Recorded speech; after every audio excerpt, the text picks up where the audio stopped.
Welcome everyone to Monday Morning Morons for September 18th, 2017. It's another variety week for us. We've got a little feminism, a touch of racism, some insanity, and of course, more toxic masculinity to go through, so let's get started.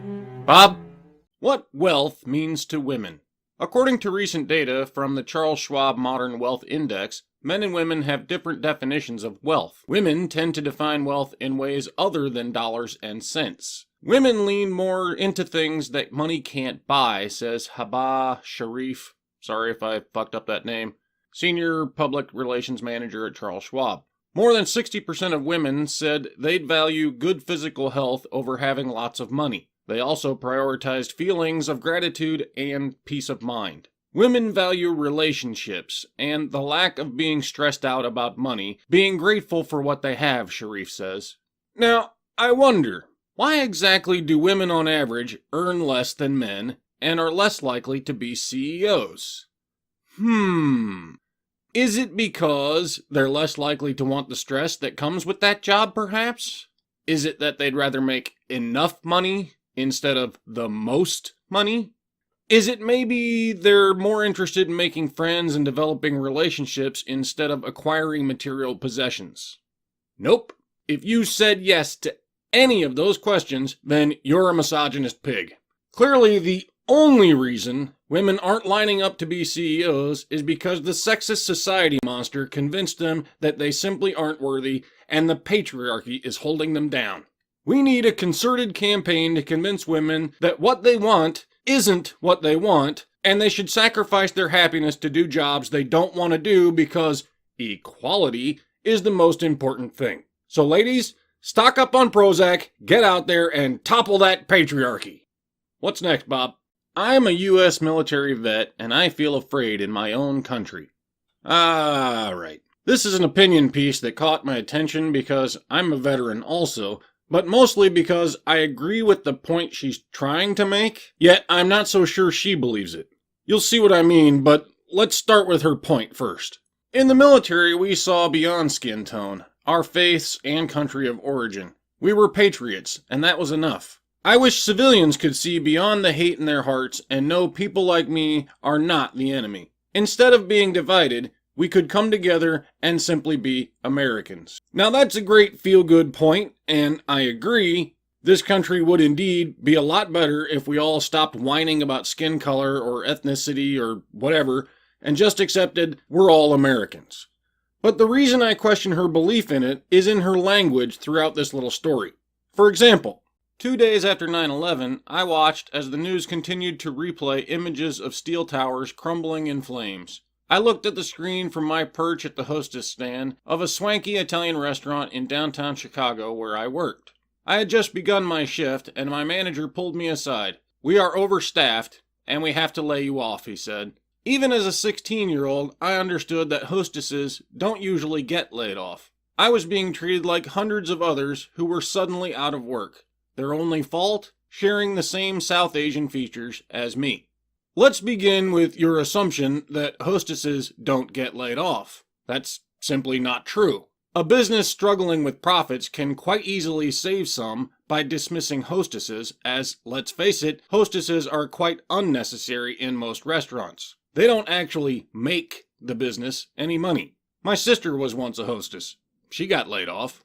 I have 3 other friends who were once hostesses, 2 of whom got laid off. The 3rd one quit, but 3 out of the 4 were laid off from that position, so evidently it's not all that uncommon. Secondly, you immediately jump to the conclusion that it was a result of your skin color. Why? Is it really unfathomable to you that there could be any other reason? No, everything bad in your life just has to be a result of racism, right? It certainly seems that you are the one obsessed with race here. Let's look at some more examples in your little story, because it's my opinion that racism begins with language. When you speak, or in this case write, in these terms, clearly you think in these terms.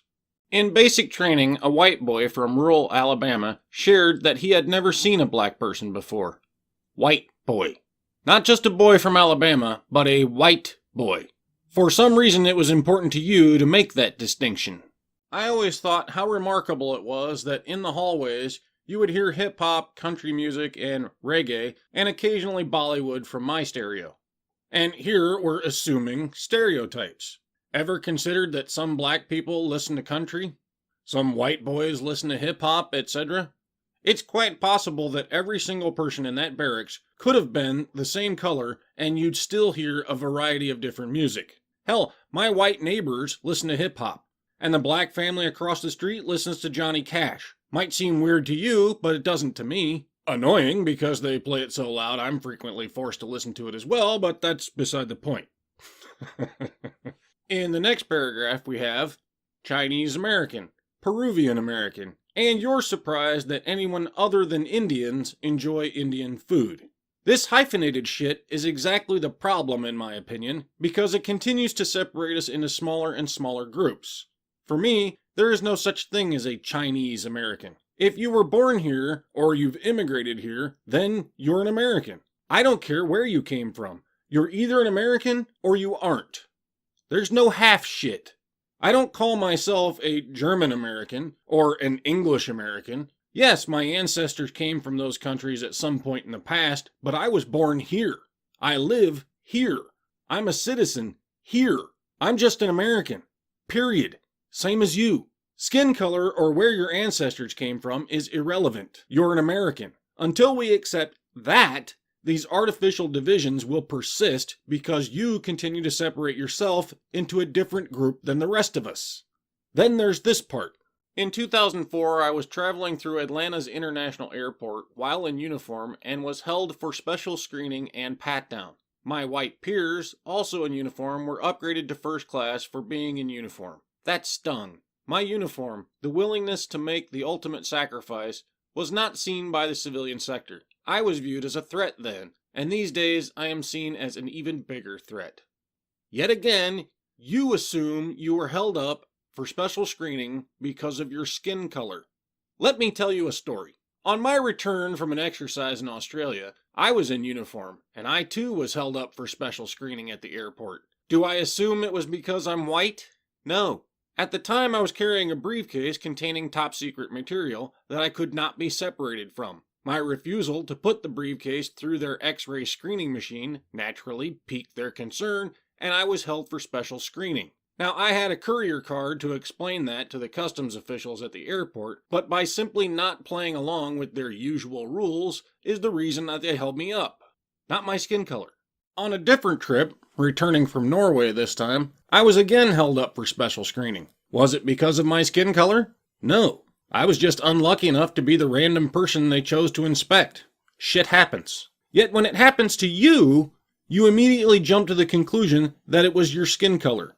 You are the one bringing race into this situation because you are the one making assumptions about other people's motives. As a veteran, I cannot tell you the depth of disgust I feel when I realize there are people in this country I defended by going to war who believe that they are racially superior. On this, I agree. Not exactly thrilled about some of the people I volunteered to defend either. And yet, just by your language, we can see that you help perpetuate this very problem. Personally, I'm of the opinion that fixing racism begins with fixing yourself. Blaming others for being racist doesn't help if you are as well. What's next, Bob? Oh, yes. This one came to my attention when Gopher's World posted it on Minds. This is the part that initially pissed me off. When it launched its complaint in December 2015, EcoJustice told the National Observer it would press the Commissioner of Competition to refer the matter to the Attorney General of Canada for criminal charges against the denier groups. What the actual fuck, Canada? You actually investigate and criminally charge people who don't accept a belief in something that some other people decided you should? That's some scary shit. That's straight out of 1984 thought policing there. Well, further in the article, we get our answer. In response to the Competition Bureau discontinuing its probe, Calgary-based Friends of Science said on its blog that the Competition Bureau is a very important enforcement agency. We regret that any of their time had to be wasted on this matter. EcoJustice appeared to use this call for inquiry to grandstand. So it appears that no, Canada does not actually prosecute thought criminals. At least, not yet anyway. Though the fact that some of these demented fucking idiots even considered this is a bit scary. That they even had this idea shows where their head is at, firmly implanted in their ass. Now, I'm not Canadian, so I don't know how influential this eco-justice organization is, but I would suggest that my northern friends put these clowns in their place as quickly as possible before this demented shit infects any more of your neighbors. If ever there was a threat to free speech, it's shit like this. Okay, Bob, let's wrap it up with our weekly dose of toxic masculinity. New Jersey woman admits forcing 16-year-old into hellish life of sexual slavery. A New Jersey woman who went by the nickname China White pleaded guilty Wednesday to forcing a 16-year-old girl from New York into prostitution, officials say. This defendant threatened a 16-year-old girl with violence to keep her trapped in a hellish life of sexual slavery, Perino said in a news release. This is a classic case of human trafficking in which the perpetrators isolated and intimidated a vulnerable victim so they could exploit her for their profit.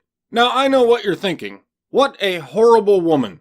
Forcing this poor girl into sexual slavery for her own profit? How detestable, right? Well, clearly you've missed the real crime here. The real criminals are all those toxic males who paid to have sex with this girl. Those are obviously the people we need to be going after and locking up. I mean, obviously, without men to sell her to, this woman wouldn't have enslaved the poor girl in the first place. Far more effective to teach men not to want sex than to just put this poor misguided woman in jail for enslaving another poor girl for her own benefit, right? Clearly, she's a helpless victim of the patriarchy who had no other choices in life.